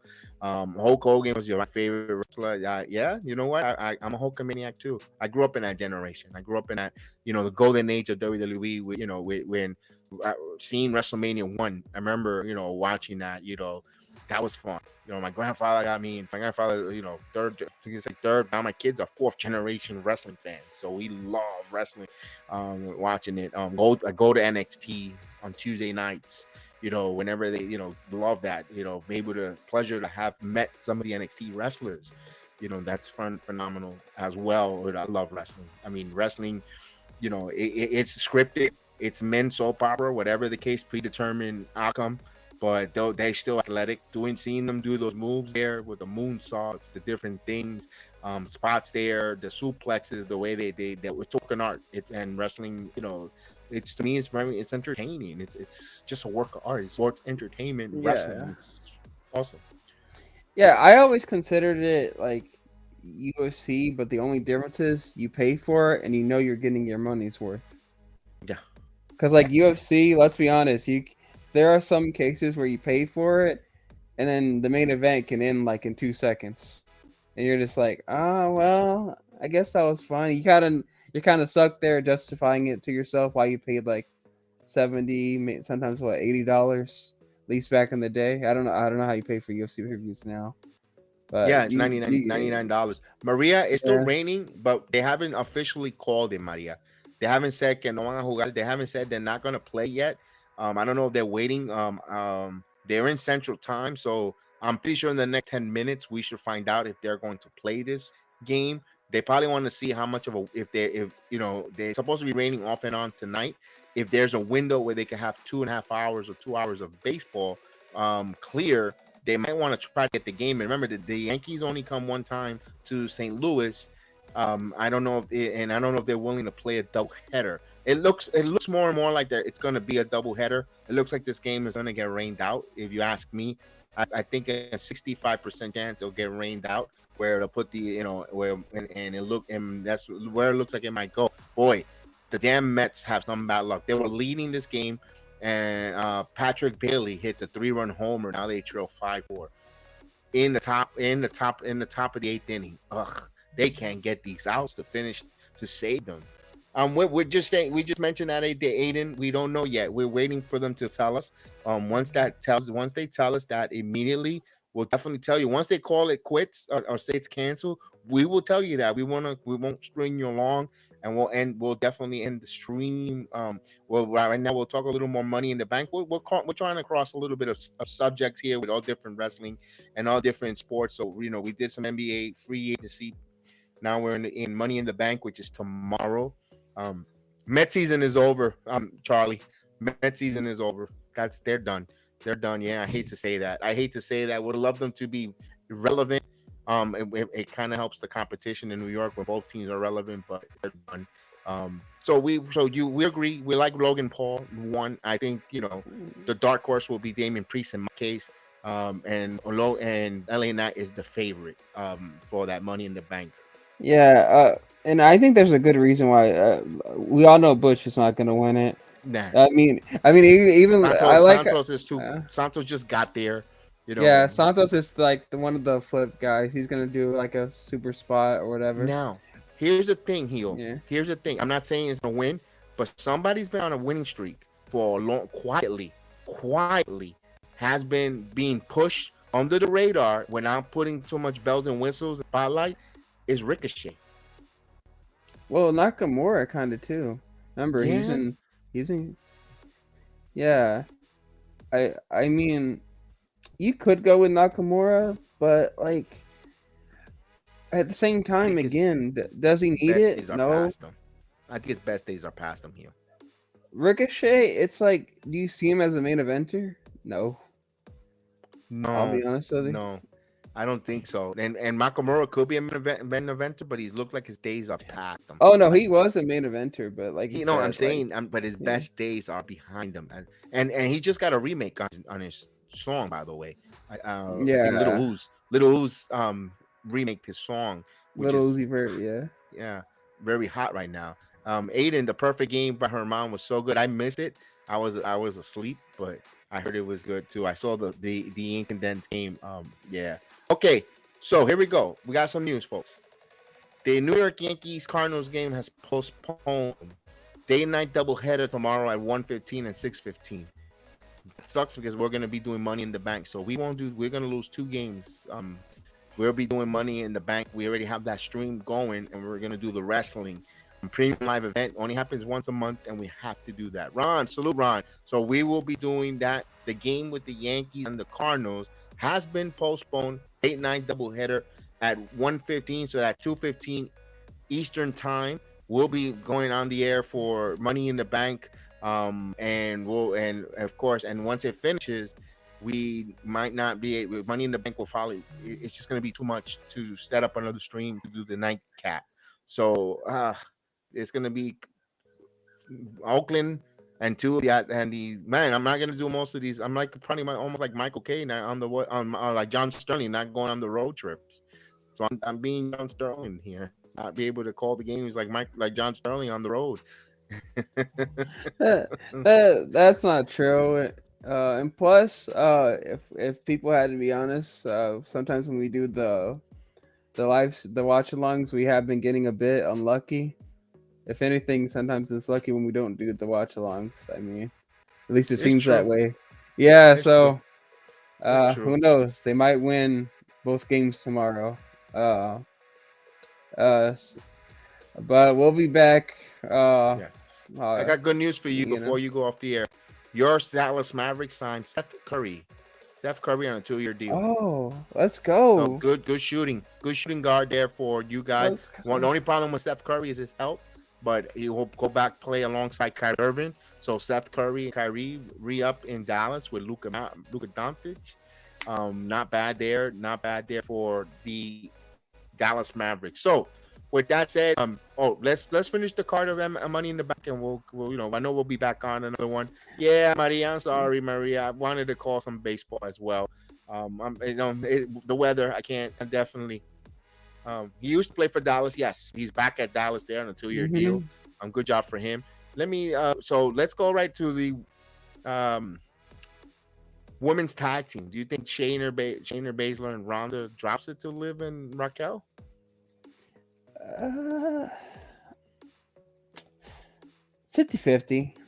Me too. I feel like that's a 50-50 booking because I don't know. I don't know what they want to do with Raquel and Liv. Could it be that Liv turns heel on Raquel tomorrow, and Baszler and Ronda Rousey wins because they were also called out by Last Legend and Jakari Jackson in NXT, calling out the women's tag team, giving us a foreshadow like they feel like they're gonna hold those tag titles. So they called them out for a match, similar, kind of not like Braun Breaker did, but kind of called them out on live TV. So I'm kind of on that. It looked like the ladies might defend their titles there at Money in the Bank and move on as continue as women's champion. Maybe I could see a dissension between Liv and Raquel. Who knows on that one? Let's go. What am I? Oh, Gunther. We have Gunther taking on Randy Orton. Yeah. Not Randy Orton. It's Riddle. I'm thinking Randy Uh, Orton is coming back. That's why I said Randy Orton. yeah. I watched the whole. Matt Orton. Yeah, Matt Riddle. I don't think Riddle wins this title. No, I it's think Gunther. Gunther holds on, but I think we're having a return of a. I think we're having a return of a Randy Orton in this.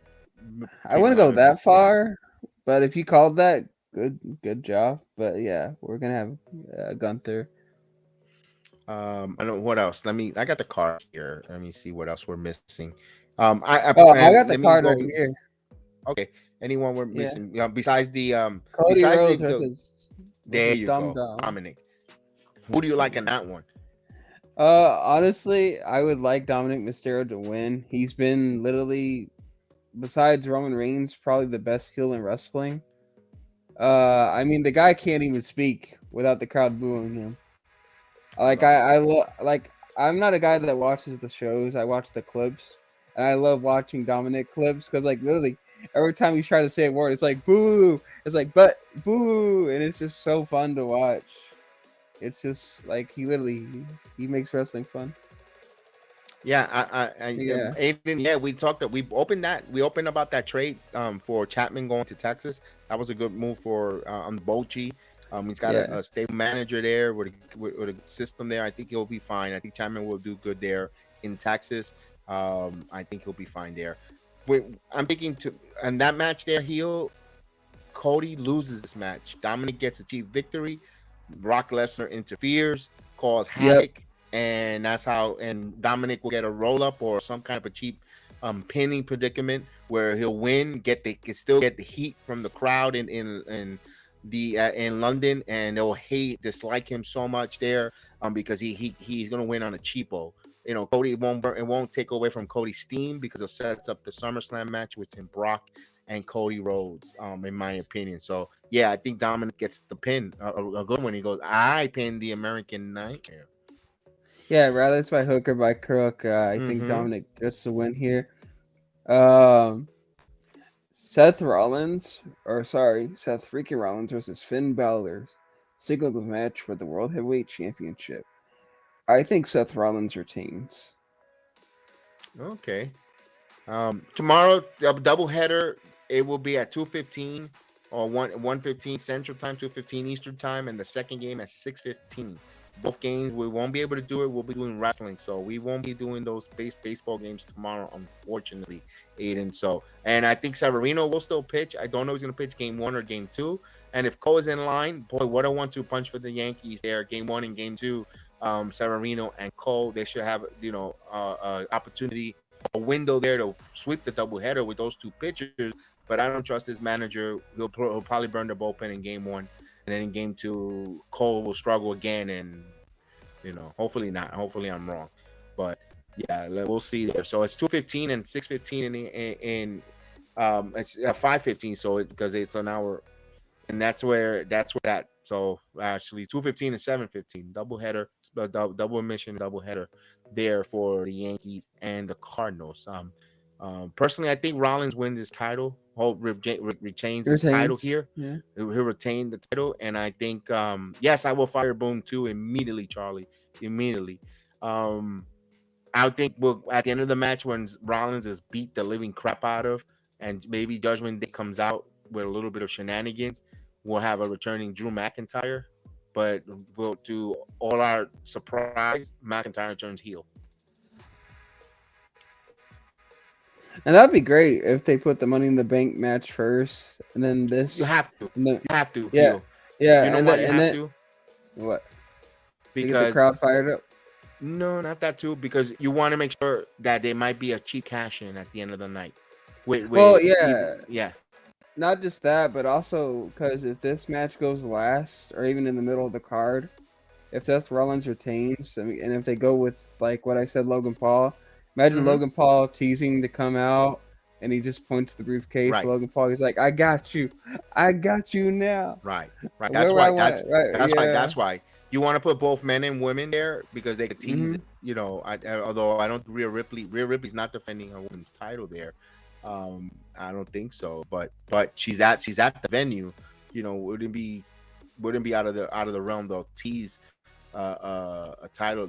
Although that might be the match before the main event because I believe Ooh. the main event is the Civil War. Go Now ahead. this would be great storytelling. This is my brain just popped off. So you remember how the way Finn Balor lost his title, as they already said, is Yes. by Seth Rollins doing the bucket bomb to him.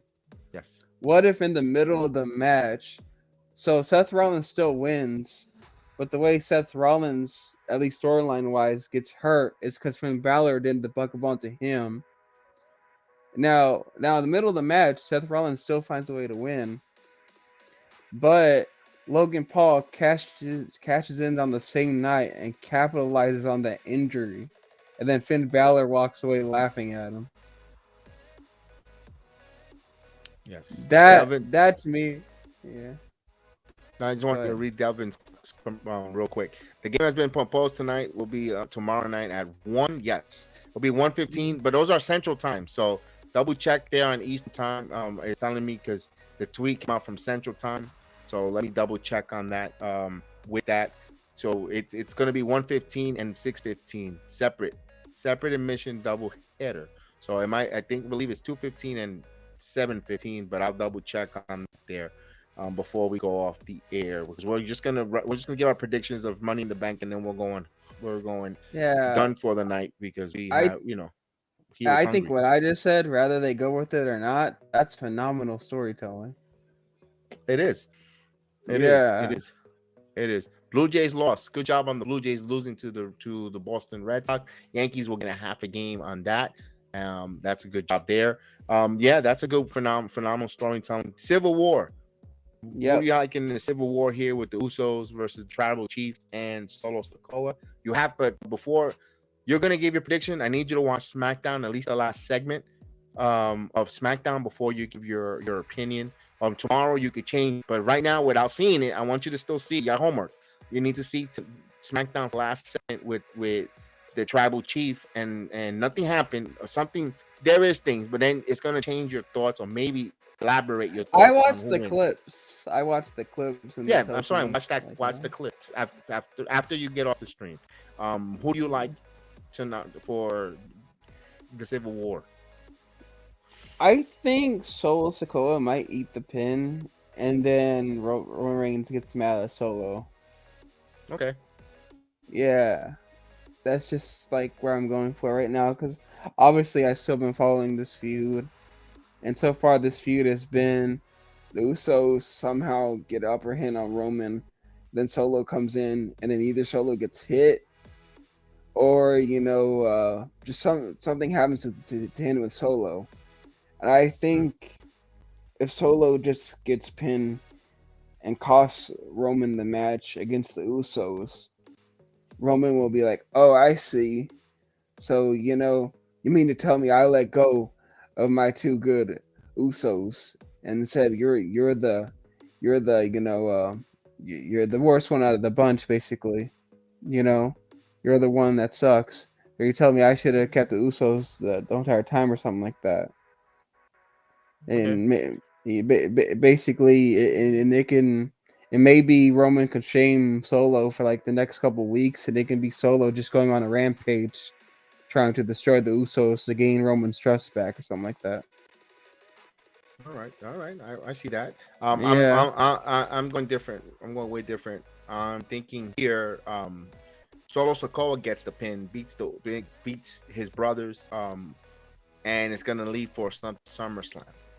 Where there's a storyline there. I think Solo Sikoa pins Jimmy Uso, and we're gonna set up here where because for SummerSlam, where I personally would love myself either SummerSlam or Survivor Series if you could extend it that long as a War Games type of deal, but instead of having lumberjacks around the ring, like wrestlers, you have the Ananoli family for tribal chief supremacy.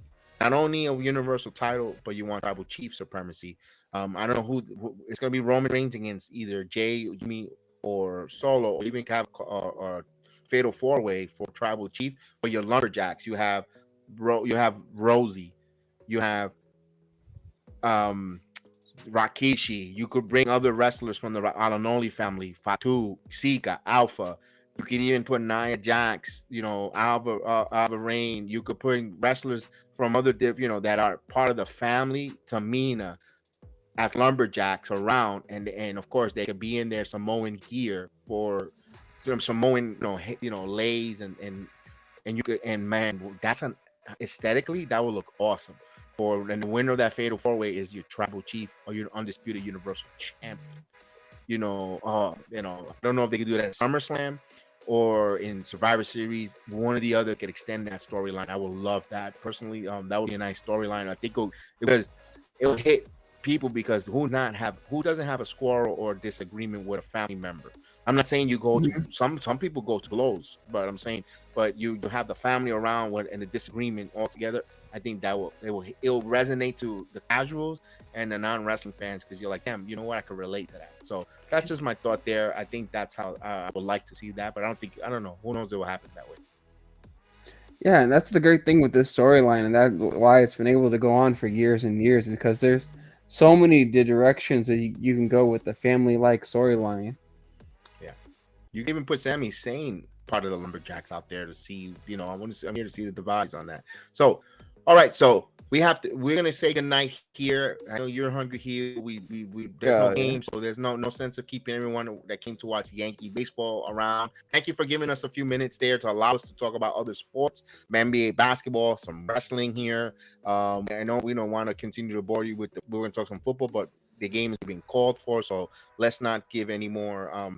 Let's not beat our dead horse here. So thank you guys. I'm sorry I couldn't do the baseball game due to the bad weather. But you know what? We'll see you Sunday, because we're doing the Money in the Bank tomorrow. So if you're a wrestling fan, please tune us in tomorrow for the Money in the Bank. If not, we'll see you on Sunday afternoon, Yankees and Cardinals. Hopefully the Yankees go for sweep. So for me, Heel, thank you guys. Have a good night. We'll talk to you soon. Peace. It'll be a 3-1. Swung on and driven down the right field line.